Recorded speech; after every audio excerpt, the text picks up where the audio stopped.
오늘 아침 우리에게 주시는 하나님 말씀은 창세기 38장 1절로 30절까지의 말씀입니다.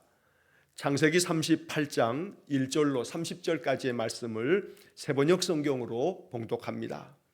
그 무렵에 유다는 형제들에게서 떨어져 나가 히라라고 하는 아둘람 사람이 사는 곳으로 가서 그와 함께 살았다. 유다는 거기에서 가나안 사람 수아라고 하는 사람의 딸을 만나서 결혼하고 아내와 동침하였다. 그가 임신하여 아들을 낳으니 유다가 그 아들 이름을 에르라고 하였다. 그가 또 임신하여 아들을 낳았다. 이번에는 아이의 어머니가 그 아들 이름을 오난이라고 하였다. 그가 또다시 아들을 낳고 이름을 셀라라고 하였다. 그가 셀라를 낳은 곳은 거십이다. 유다가 자기 맏아들 에르를 결혼시켰는데 그 아내의 이름은 다말이다. 유다의 맏아들 에르가 주님께서 보시기에 악함으로 주님께서 그를 죽게 하셨다. 유다가 오난에게 말하였다. 너는 형수와 결혼해서 시동생으로서 책임을 다해라. 너는 내 형의 이름을 이을 아들을 낳아야 한다. 그러나 오난은 아들을 낳아도 그가 자기 아들이 안 되는 것을 알고 있었으므로 형수와 동침할 때마다 형의 이름을 이을 아들을 낳지 않으려고 정액을 땅바닥에 쏟아버리곤 하였다. 그가 이렇게 한 것이 주님께서 보시기에 악하였다. 그래서 주님께서는 오난도 죽게 하셨다. 유다는 자기의 며느리 다말에게 말하였다. 나의 아들 셀라가 다 클 때까지 너는 내 친정 아버지 집으로 돌아가서 과부로 살고 있거라. 유다는 셀라를 다말에게 주었다가는 셀라도 제 형들처럼 죽을지 모른다고 생각하였다. 그 뒤에 오랜 세월이 지나서 수아의 딸 유다의 아내가 죽었다. 고구라는 기간이 끝났을 때에 유다는 친구 아들람 사람 히라와 함께 자기 양들의 털을 깎으러 딥나로 올라갔다. 다말은 너의 시아버지가 양털을 깎으러 딥나로 올라간다 하는 말을 전해 듣고서 과부의 옷을 벗고 노를 써서 얼굴을 가리고 딥나로 가는 길에 있는 에나임 어귀에 앉았다. 그것은 막내 아들 셀라가 이미 다 컸는데도 유다가 자기와 셀라를 짝지어 주지 않았기 때문이다. 길을 가던 유다가 그를 보았지만 얼굴을 가리고 있었으므로 유다는 그가 창녀인 줄 알았다. 그래서 유다는 그가 자기 며느리인 줄도 모르고 길가에 서 있는 그에게로 가서 말하였다. 너에게 잠시 들렸다 가마. 자, 들어가자. 그때에 그가 물었다. 저에게 들어오시는 값으로 저에게 무엇을 주시겠습니까? 유다가 말하였다. 나의 가축대에서 새끼 염소 한 마리를 보내마. 그가 물었다. 그것을 보내실 때까지 어떤 물건이든지 담보물을 주시겠습니까? 유다가 물었다. 내가 너에게 어떤 담보물을 주랴? 그가 대답하였다. 가지고 계신 도장과 허리끈과 가지고 다니시는 지팡이면 됩니다. 그래서 유다는 그것들을 그에게 맡기고서 그에게 들어갔는데 다말이 유다의 아이를 임신하게 되었다. 다말은 집으로 돌아와서 너울을 벗고 도로 과부의 옷을 입었다.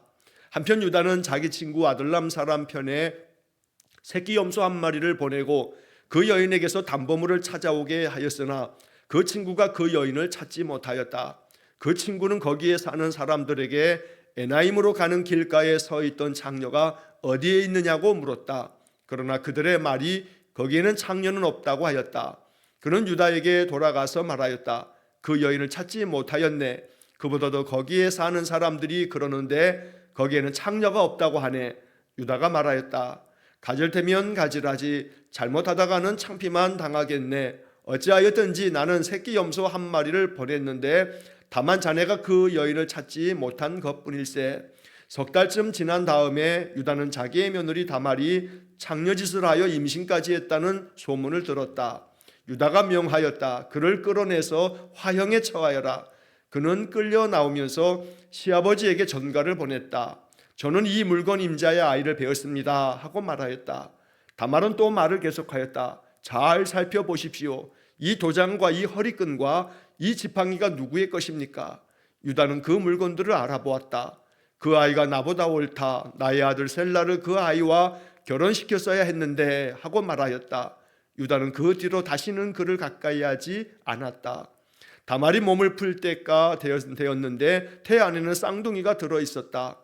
아기를 막 낳으려고 하는데 한 아기가 손을 내밀었다. 산파가 진홍색 실을 가져다가 그 아이의 손목에 감고서 말하였다.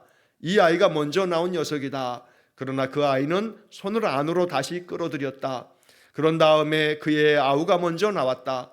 산파가 어찌하여 내가 터뜨리고 나오느냐 하고 말하였다. 그래서 이 아이 이름을 베레스라고 하고 그의 형 곧 진홍색 실로 손목이 묶인 아이가 뒤에 나오니 아이 이름을 세라라고 하였다. 아멘. 창세기 38장 30절까지 아주 긴 이야기를 읽었습니다. 사실 우리는 지금 창세기 37장부터 요셉의 이야기가 시작되고 있는데 요 38장이 지나고 또 39장서부터 계속 요셉의 이야기가 계속 이어져 갑니다.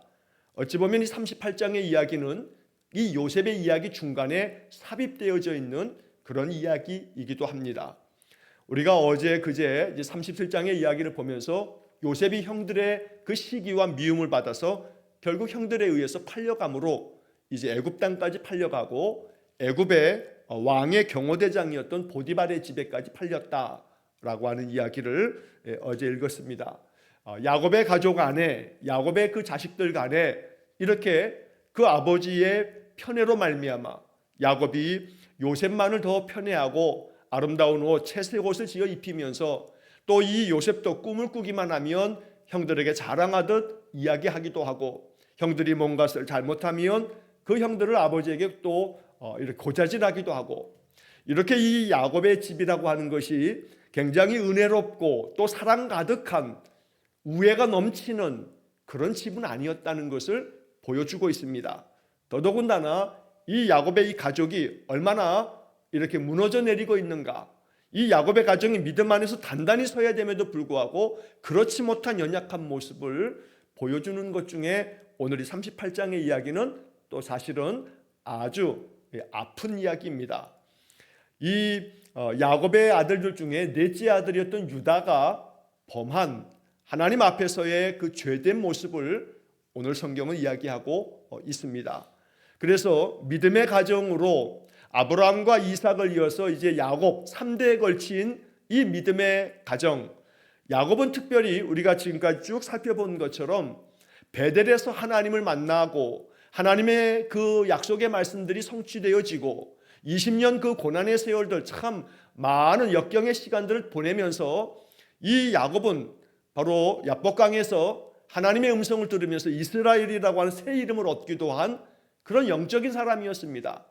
그러나 이 야곱의 인생 전체를 놓고 보면 이렇게 영적인 사람이 믿음 안에서 그 가정을 잘 이끌어감에 있어서 정말 야곱이 온전했는가라고 이렇게 살펴보면 그러지는 못했습니다.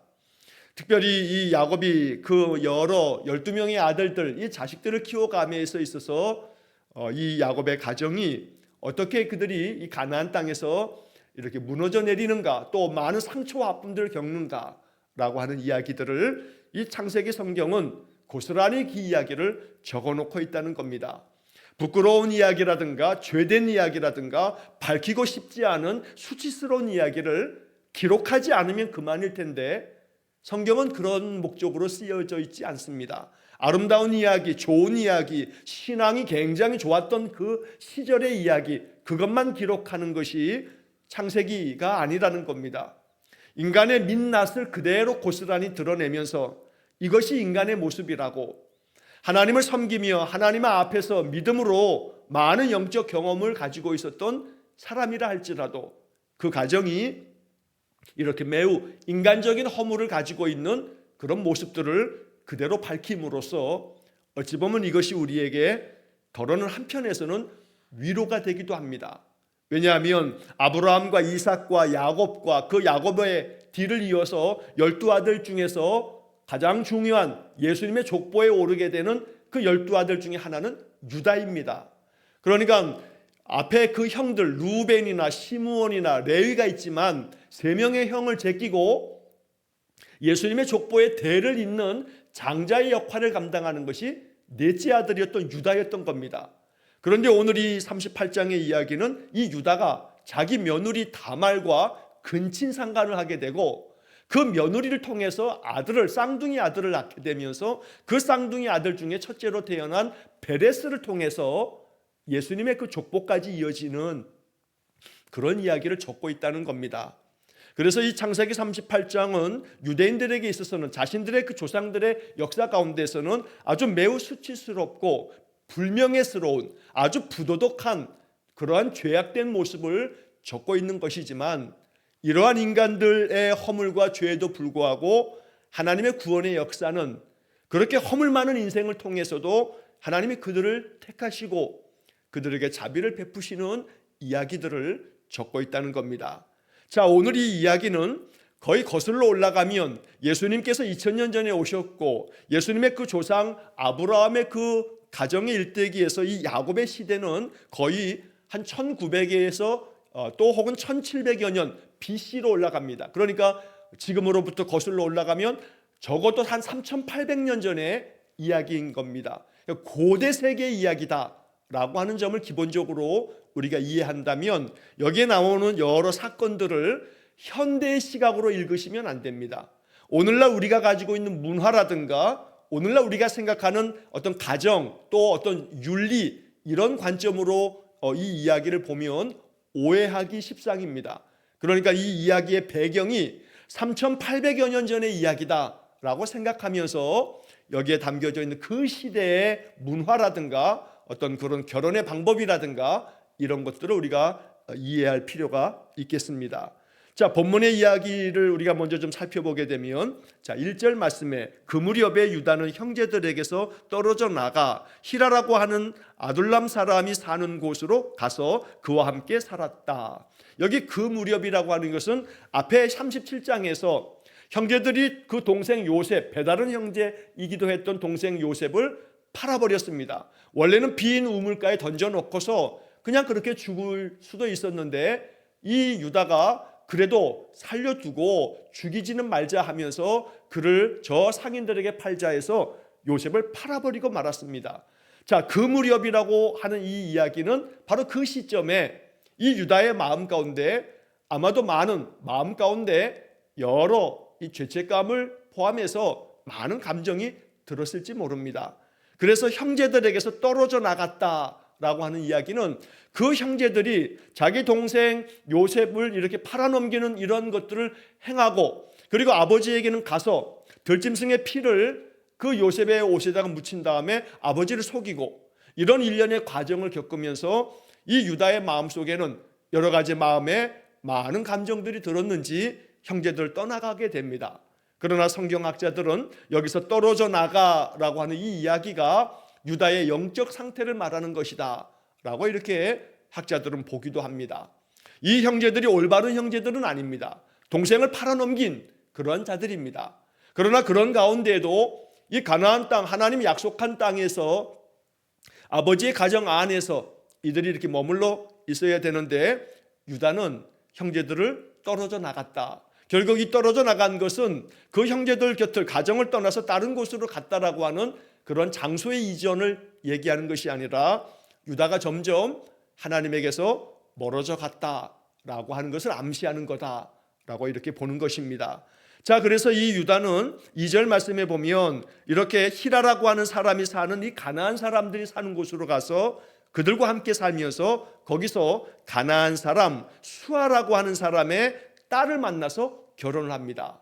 그러니까 이 유다가 결혼한 사람이 바로 믿음의 가문, 자기 집안의 사람이 아니라 이 가나안 사람, 우상을 섬기는 이 가나안 족속들 가운데서 아내를 맞이했다는 겁니다. 그 아내의 이름도 성경은 밝히고 있지 않습니다. 나중에 가서 12절에 보면 그 유다의 아내 수아라고 하는 사람의 그 딸이었던 가나안 여인도 죽었다라고 적기도 합니다. 자, 그래서 이 유다는 바로 자기의 삼촌이기도 한 에서가 헷족속하고 결혼하게 되면서 그래서 자기의 할아버지인 그 이삭이나 할머니 리브가로부터 여러 가지 많은 어려움을 겪게 되면서 미움을 받고 그래서 결코 이 가나안 여자들하고 결혼하지 말라라고 하는 집안의 그 내력을 유다가 모를 리가 없습니다. 그런데 유다가 바로 이렇게 이방의 여인을 아내로 맞이하여 결혼해서 세 아들을 낳습니다. 에르, 오난, 셀라. 개역개정 성경에서는 맏아들의 이름이 엘이라고 번역을 해놓기도 합니다. 자, 이 엘과 오난과 셀라 이 세 아들을 가나안 여인을 통해서 얻게 된 겁니다. 자, 아브라함도 이삭을 가나안에 살면서도 가나안 여인을 아내로 맞이하지 않게 하려고 자기의 그 친족들이 있는 저 밧단 아람에 가서 바로 리브가를 아내로 데리고 온 겁니다. 자, 그리고 이 이삭도 자기의 그 쌍둥이 두 아들 에서와 야곱이 있을 때 바로 이 에서가 헷 족속과 결혼함으로 말미암아 그것 때문에 가정 안에 많은 아픔과 갈등들이 있었던 겁니다. 자, 그런데 이 야곱의 12아들 중에 넷째 아들 유다, 나중에는 장자의 그런 명분을 얻게 되면서 바로 예수님의 족보에 오르는 이 유다가 이렇게 이방의 여인과 결혼해서 세 아들을 낳는데, 그 다음에 이제 6절 이하의 말씀에 보면 이 유다의 아들들 두 아들이, 맏아들과 둘째 아들이 죽임을 당합니다. 성경의 이야기는 이 맏아들 그 에르가 이제 결혼을 하게 되고 아내의 이름은 다말인데, 7절 말씀에 보면 유다의 아들 그 에르가 주님 보시기에 악함으로 주님께서 그를 죽게 하셨다, 이렇게 말합니다. 어떤 것이 이 에르가 하나님 앞에서 악하였는지, 그 죄명에 대한 어떤 악행을 행했는가라고 하는 것을 성경은 기록하지 않습니다. 그러나 그가 하나님 보시기에 악함으로 하나님께서 그를 죽게 하셨다라고 성경은 적고, 자, 그래서 이제 이 유다가 바로 오난에게 이야기합니다. 자기 아들, 이 둘째 아들 오난에게 너의 형이 죽었으니 네가 형수와 결혼을 해가지고 시동생으로서 책임을 다해라 라고 하는 이야기가 8절에 기록되어 있습니다. 자, 이것이 지금부터 3,800년 전으로 거슬러 올라간 그 고대 세계에서의 그 당시의 문화, 그 당시의 결혼 풍속이었다는 것을 우리가 이해할 필요가 있습니다. 자, 이것을 뭐라고 부르냐면 형사 취수죄라고 이렇게 부릅니다. 혹은 계대 결혼이라고 이렇게 부릅니다. 자, 형사 취수라고 하는 게 뭐냐면 형이 죽으면, 형, 그다음에 사는 죽을 사자입니다. 형이 죽으면 취한다는 겁니다. 형수를 취한다는 겁니다. 그래서 형사 취수 제도가 있었습니다. 형이 죽으면 그 형 밑에 있는 동생이 있을 때 그 형이 죽고 난 다음에 형수가 자식이 없이 그렇게 형이 죽었을 경우에 그 형수를 이 밑에 있는 남동생이 아내로 맞이합니다. 자기 형이 죽고 난 다음에 형수를 취하는 겁니다. 자기 아내로. 그래서 이 형수를 통해서 자식을 낳게 되면 첫째 아들을 형의 대를 잇는 그런 아들로 그 가문이 이어져 가게 만드는 겁니다. 그래서 고대 세계에서는 지금처럼 인구가 많은 시대가 아니기 때문에 대를 잇는다라고 하는 것이 굉장히 중요하게 여겨지면서 형도 형의 집안을 계속해서 대를 이어야 되는데 형이 자식이 없이 죽었기 때문에 그래서 형수를 취해서 그래서 자식을 낳게 되면 그 첫 아들을 형의 집안의 대를 잇는 아들로 이렇게 삼게 된다는 겁니다. 뭐 우리 같은 경우도 예전에는 형의 집안에 자식이 없게 되게 되면 동생의 집안에 동생의 자녀를 그 집에 양자로 이렇게 보내는 것과 같은 그런 문화가 있었던 것처럼, 심지어 그런 문화가 우리도 있었는데 그런 문화 자체가 지금은 있을 수가 없는 거죠. 지금은 그렇게 문화적으로 아무리 그렇다 할지라도 그걸 받아들일 수는 없는 현대 사회의 우리 문화를 갖고 있는 겁니다. 그러나 3,800여 년 전으로 거슬러 올라가면 그 당시에는 그렇게 자식이 없이 형이 죽으면 그 형수를 아내로 맞이해서 대를 잇는다. 그래서 계승한다. 대를 계승한다 해서 바로 계대 결혼이라고 이렇게 부르는 겁니다. 자, 그래서 이제 그렇게 하는데 이 둘째 동생 오난이 형수를 아내로 맞이하긴 했는데 아내랑 이 형수랑 결혼을 하여서 이제 지내면서 이 형수랑 잠을 잘 때마다 형수에게서 자식을 보게끔 하지 아니하고 오히려 형수와 동침할 때마다 이 형수를 통해서 아들을 낳게 되면 형의 그 모든 유산이 그 아들을 통해서 형의 자손에게로 흘러가니까 오난이 오히려 하나님 보시기에 악을 하고 그래서 결국 정액을 땅바닥에 쏟아내면서 하나님 보시기에 이것이 악했다. 그래서 결국 이 오난도 죽게 하셨다라고 이렇게 이야기합니다. 사실 이 장면에서 하나님께서 이 에르 첫째 아들이 악을 행하였기 때문에 그를 죽게 하시고 둘째 아들 오난도 계대 결혼을 그 의무를 감당하지 않음으로 인해서 그도 죽게 하셨다라고 하는 것은 이 구약 성경이 가지고 있는 구약의 특징의 모습을 우리가 잘 이해할 필요가 있습니다. 악을 행하면 하나님이 즉시로 죽이시는 이러한 모습은 하나님께서 정의로우시다는 것을 나타내는 그러한 표현법이시지, 구약의 하나님을 우리가 읽어가면서 창세기의 이런 이야기를 볼 때마다 하나님은 너무 잔인하시다, 하나님은 어떻게 이렇게 악을 행하였다고 그를 그렇게 죽게 하시는가, 형도 그렇고 동생도 그렇고 이렇게 죽게 하시는 이 하나님 정말로 공포의 하나님이고 무서운 하나님이다, 이렇게 사람들은 이 창세기 또 구약 성경의 이야기를 읽으면서 그러한 생각을 품게 됩니다. 3800여 년 전 그 고대 세계에 사람들의 그 문명이 발전되거나 문화나 또 윤리의식이나 이런 제도가 형성되기 이전에 하나님께서 인간들을 다스리고 또 인간들을 이끄시는 과정 속에서 보여주시는 이런 이야기들은 하나님의 정의로우심을 나타낼 뿐이지 하나님은 이런 분이다 라고 하는 것으로 오해해서는 안 됩니다. 자, 한편 이 이야기는 이제 어떻게 흘러가냐면 두 아들이 죽었습니다. 그런데 그 두 아들의 죽음은 분명히 주님 보시기에 악했기 때문에 죽은 것이지 바로 이 며느리 다말 때문에 죽은 것은 아닙니다. 그런데 우리가 이제 우리나라도 그렇습니다만 칠거지약 중에 하나가 자식이 없는 무자라고 해서 자식을 낳지 못하면 이 여인을 쫓아내는 그런 어떤 문화도 있었던 겁니다. 그런데 그 고대 세계에서도 역시 마찬가지로 유다는 바로 이 자기 며느리 맏며느리였던 다말이 이 다말이 자식도 낳지 못한 채 또 그 남편 에르가 죽고 또 둘째 아들 오난도 죽고 그러다 보니 우리가 흔히 하는 말로 남편을 잡아먹은 여자다라고 하는 그런 누명을 쓰게 되는 겁니다.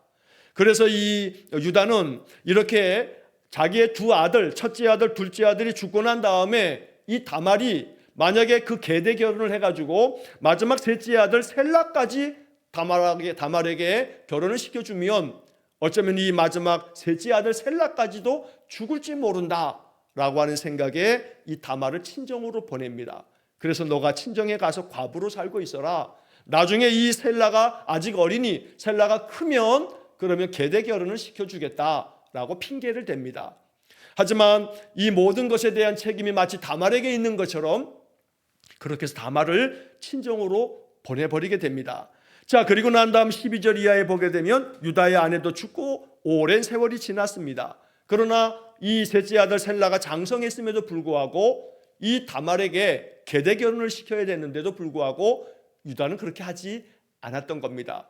그러다 보니 다말의 입장에서는 지금 상황이 아주 매우 난처합니다. 세월이 많이 지나가면서 이 고대 세계에서 여인이 이렇게 남편이 죽고 계대 결혼을 했는데 또 그 둘째 오난도 죽고 자식도 없이 친정에 와서 과부로 지낸다라고 하는 것은 아주 매우 수치스러운 일이고 더러는 지금 말씀드린 것처럼 남편을 둘이나 죽인 여인이다라고 하는 그런 누명을 쓰게 되고 그로 말미암아 결국은 이 친정집에서 친정 부모님들도 오랜 세월이 지났으니까 돌아가시게 되고 그래서 과부로 살아가게 되면 지금과 같이 여인이 경제적인 활동을 하는 그런 시대가 아니기 때문에 이런 과부들은 경제적으로 너무나 많은 곰핍합 속에서 고통을 당하다가 또 그 사회, 그 성읍에서도 제대로 살지 못하고 눈치를 보며 욕을 먹어가면서 결국은 죽고 맙니다. 자, 그런 가운데 이 다말이 취할 수 있는 것은 결국 내가 시아버지를 통해서라도 자식을 낳아야겠다라고 하면서 이 시아버지가 바로 양떼들 염소떼를 치기 위해서 딥나로 올라간다는 소문을 듣고 그 딥나로 가는 그 길가 에나임이라고 하는 그 길가에서 창녀처럼 옷을 그렇게 아주 현란하게 입고 남자를 유혹한 듯이 그렇게 서 있다가 그곳을 지나가는 시아버지 유다가 아내도 죽었기 때문에 그 외로운 마음에 이 유다가 그 길을 가다가 창녀인 줄 알고 내가 너에게로 들어가겠다, 너랑 같이 내가 잠을 청해야겠다 하면서 그 값을 요구하는 이 자기의 며느리인지는 깜짝도 모른 채 그냥 창녀인 줄만 알고 그러면 내가 염소 새끼 한 마리를 나중에 주마, 그러면 그 징표로 나에게 담보물을 주시오 하니까 도장과 허리끈과 지팡이를 달라고 요구하는 이 창녀로 변장한 자기 며느리에게 그것도 모른 채 이런 담보물을 줍니다. 자, 나중에 이 담보물을 이제 되찾기 위해서 이 유다가 염소 새끼를 약속했기 때문에 친구에게 염소 새끼를 그 여인을 찾아서 전해주고 내가 그에게 맡겼던 것들을 좀 되찾아오라고 이렇게 요구하지만, 그러나 친구가 가서 아무리 살펴봐도 그 동네는 창녀가 없다네 라고 하는 이야기를 듣게 되는 겁니다. 자, 그러다가 한 석 달쯤 지나서 며느리가 임신을 했다는 이야기를 전해 듣게 됩니다. 그래서 오늘 본문 24절에 보게 되면 석 달쯤 지난 다음에 유다가 자기의 며느리 다말이 창녀짓을 하여 임신까지 했다는 소문을 들었다. 그래서 유다가 하는 말이 그를 끌어내서 화형에 처하여라 라고 말합니다. 그 당시의 문화가 그럴 수 있는 겁니다. 남편이 없는데 결혼을 아직 하지도 않았는데, 계대 결혼도 하지 않았는데 이 며느리가 아이를 뱄다고 하는 소식은 분명히 이것은 간음을 한 것이기 때문에 그 며느리를 죽이라고 이렇게 시아버지가 명하면 그렇게 할 수밖에 없는 시대였다는 겁니다. 지금으로서는 상상할 수 없는 일입니다. 자, 그러나 이렇게 화형에 처하라 라고 하는 이야기를 전해 듣고 이 며느리 다말이 내 이 아이, 이 임신한 이 아이의 아비가 이 증거물, 이 물건의 주인이다 라고 하면서 아버지에게 담보물로 받았던 그 도장과 허리끈과 그리고 지팡이를 내보이는 겁니다. 이것의 주인이 이 아이의 아비라고 이렇게 이야기를 하자 이것을 전해들은 이 유다가 그 물품을 보고서 결국 자기의 아들이라 라고 하는 것, 자기가 그 창녀에게 들어가서 그 창녀가 바로 자기 며느리였다라고 하는 충격적인 이야기를 듣게 됩니다. 이 유다가 이렇게 행한 일들은 아주 매우 부적절하며 죄악된 것입니다. 그럼에도 불구하고 다말의 입장에서는 자기가 계대 결혼을 통해서 마지막 셀라를 통해서라도 자식을 낳아야 되는 것이 합법적인 건데, 아버지 이 유다가 그렇게 하지 않음으로 인해서 시아버지를 통해서 자식을 낳게 되는 근친상간의 죄를 범하게 된 것입니다. 분명히 이 38장의 이야기는 부도덕하고 악한 이야기입니다. 이렇게 악한 자들이 야곱의 아들들 중에 나중에는 예수님의 족보에 오르는 그 유다를 통해서 이런 일이 벌어지게 되었던 겁니다.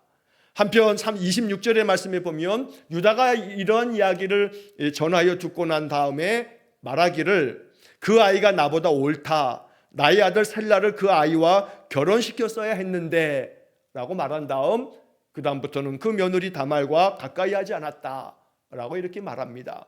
여기서 그 아이가, 즉 며느리가 나보다 옳다라고 하는 것은 며느리 다말이 옳은 행동을 했다는 게 아닙니다. 며느리 다말도 이렇게 자기 시아버지를 받아들여 가지고 시아버지를 통해서 근친상간으로 자식을 낳는 것이, 이것이 하나님이 원하시는 방법이 아닙니다. 결국 이 다말은 가나안 여자입니다. 하나님께서 택하신 아브라함의 그 가족들, 아브라함의 믿음의 사람이 아니었던 겁니다. 그래서 아브라함 쪽부터 아브라함도 이삭도 다 이 가나안 문화, 아주 부패하고 죄악되고 정적으로 문란하고 그런 이 가나안 문화를 받아들이지 않으려고 바로 여기 있는 이 가나안 여인들을 아내로 맞이하지 않도록 그렇게 해왔던 건데, 유다는 가나안 땅에 가서 거기서 가나안 여인을 아내로 맞이했고 자식들을 낳았지만 결국 그 가나안 여자 중에서 맏아들의 결혼해서 그 며느리로 드렸던 다말이 결국 유다의 자식을 낳게 되는 이러한 아주 망가지고 헝클어진 유다의 가정의 모습을 보여주고 있는 것입니다. 그러니 이 다말은 옳지 않습니다. 그러나 유다가 말하고 있는 그 아이가 나보다 옳다라고 하는 이야기는 바로 내가 이 며느리가 창녀인 줄 알고 그를 범함으로 인해서 이 며느리를 통해서 임신하게 만들었는데 그것이 내 며느리인지도 모르고 며느리가 간음을 해서 임신한 거라고 생각해서 그 여자를, 며느리를 화형시켜라고 말했으니 나는 이 며느리보다 더 악한 자다라고 하는 측면에서 유다는 이 26절에서 자신의 허물과 죄를 이런 식으로 표현하고 있다는 겁니다. 내가 오히려 이 며느리도 잘못되었지만 그러나 나는 더 잘못되었다라고 하는 표현을 그 아이가 나보다 옳다 이렇게 표현하고 있다는 겁니다. 그래서 결국 다말이 쌍둥이 아들을 낳게 되는데, 쌍둥이 아들을 낳게 되는 과정에서 이제 첫째 아이가 손을 내밀어서 나오려고 하자 산파가 그 첫째 아이의 손에다가 붉은 줄을 이렇게 묶어둡니다. 그래서 그 아들을 받으려고 하는데, 그 손을 내밀었던 그 나오려는 첫째 아이가 다시 손이 안으로 쏙 들어가더니 둘째 아이가 먼저 태어나게 됩니다. 그래서 그의 이름을 베레스라고 이렇게 불렀다. 그러면서 이 아이에 대해서 산파가 말하기를 어찌하여 내가 터트리고 나오느냐, 세번역 성경에 번역되어 있는데 여기 터트리다라고 하는 이 말이 히브리 말로 파라츠라고 하는 말입니다. 이 파라츠, 터트리다라고 하는 이 말에서 유래가 돼서 그의 이름이 베레스라고 이렇게 부르게 됐다는 겁니다. 이 터트리다라고 하는 말은 이렇게 두 쌍둥이가 서로 나오겠다라고 이렇게 막 싸움을 벌이면서 첫째가 나오려고 하는데 첫째를 붙잡아대서 둘째가 먼저 나오면서 어머니의 그 자궁을 그냥 찢고 나오게 돼서 어머니를 터트렸다, 어머니의 회음부를 찢어놓고 나왔다라고 하는 의미에서 베레스라고 하는 말이 그렇게 파생되었다는 겁니다. 원래 이 터트리다라고 하는 말은 깨뜨리다, 돌파하다, 해치고 나오다 라고 하는 뜻인데, 네가 형을 해치고 나왔으니 너는 베레스라 해라 라고 이렇게 이름이 붙였다는 겁니다. 그리고 둘째 아이가 태어났는데 원래는 첫째로 태어나려고 했던 그 아이는 세라, 이 세라라고 하는 이름은 빛이 비춘다, 밝아진다 라고 하는 뜻을 가졌다는 겁니다. 자, 여기 이 이야기는 결국 어떤 의미를 갖고 있냐면, 결국 유다도 악합니다. 또 이 다말도 옳지 못합니다. 하지만 그럼에도 불구하고 하나님께서 죄악된 이들을 통해서도 하나님의 구원 역사를 이루셔서 마태복음 1장에 보게 되면 예수님의 족보 이야기 가운데 여자의 이름이 5명이 거론이 됩니다. 맨 처음에 지금 오늘 유다의 며느리였던 다말이, 유다가 다말을 통해서 베레스를 낳았다라고 하는 이야기로 마태복음 1장 3절이 기록됩니다. 그리고 나중에 가나안 땅에 들어갈 때 기생 라합을 통해서 또 자식을 낳게 되면서 예수님의 족보가 나오게 되고, 또 나중에 우리가 라합의 며느리였던 이 룻을 통해서 또 자식을 낳게 되고 예수님의 족보에 오르는, 그래서 이 예수님의 족보 가운데에는 사실 이 다말도 가나안 여인이고 라합도 이 여리고성에 있었던 가나안 사람인데 그는 기생이기도 하고, 또 룻도 모압 여자입니다. 이처럼 이방의 여인들이 이 이스라엘의 바로 이 가문 안에 며느리로 들어오면서 그들을 통해서도 자손들을 보면서 예수님의 족보에 이르게 되는, 그래서 오늘 창세기 38장의 이야기는 바로 야곱의 가족 중에 유다의 이 집안의 이야기를 적고 있지만 매우 수치스럽고 죄악된 이야기임에도 불구하고 이런 죄악된 인생들도 하나님께서 그들을 부르셔서 그들을 택하셔서 하나님의 구원 역사를 계속하여 이루신다. 인간의 실패나 인간의 죄악조차도 하나님께서 사용하시는 의로운 하나님을 나타내고 있는 이야기가 창세기 38장의 이야기입니다. 오늘날 우리의 문화나 우리의 가치관으로서는 받아들일 수 없는 그러한 이야기들이지만 성경은 이러한 것조차도 인간의 허물과 죄를 고스란히 성경에 기록함으로써 우리 인생들을 다시금 돌아보게 하고 우리의 죄나 우리의 실패나 우리의 부도덕함조차도 하나님께서 긍휼히 여기사 그들을 택하여 주시는 은혜를 보게 된다는 겁니다. 우리의 삶에서도 하나님 앞에서 어떻게 서는 것, 어떻게 사는 것이 하나님께서 보시기에 옳다, 선하다 여기실지를 항상 생각하면서, 그럼에도 불구하고 실패하고 무너져도 하나님 우리를 붙드시고 우리를 택하신다라고 하는 그런 은혜의 말씀으로 이 말씀을 묵상하시기를 주의 이름으로 간절히 축원합니다. 기도하겠습니다. 자비로우신 아버지 하나님, 믿음의 가정, 믿음의 가문을 이루어야 할 야곱의 집안에 다시금 그의 아들 유다를 통해서 자행되어지는 이 악행이 성경에 기록되어지므로 우리는 다시 이 말씀을 묵상하면서 깨닫게 됩니다. 우리가 실수하고 우리가 실패하고 부도덕하고 하나님 보시기에 악을 행해도 하나님은 그러한 자들 가운데서도 다시 그들을 택하사 하나님의 구원 역사를 이루어 가시는 것을 봅니다. 우리의 연약함을 긍휼히 여기시고 우리를 책망하지 않으시고 버리지 마시고 우리를 주의 손으로 붙드셔서 우리를 변화시키사 하나님의 은혜의 사람으로 만들어 주옵소서. 날마다 주님의 뜻을 받들어 살아가는 우리 성도들의 인생 속에 늘 주님 함께해 주옵소서. 예수님 이름으로 기도하옵나이다. 아멘. 우리 구주 예수 그리스도의 은혜와 하나님 아버지의 극진하신 사랑과 성령의 교통하심이 허물과 죄가 많아도 하나님 뜻을 저버려도 긍휼히 여기시고 포기하지 않으시고 버리하지 않으시고 우리를 붙들어 택하여 주시는 하나님의 은혜만을 간절히 사모하며 기도하는 머리 숙인 귀한 성도들 위에와 저들 가정과 온 가족들 위해 영원토록 함께 하시길 축원하옵나이다. 아멘.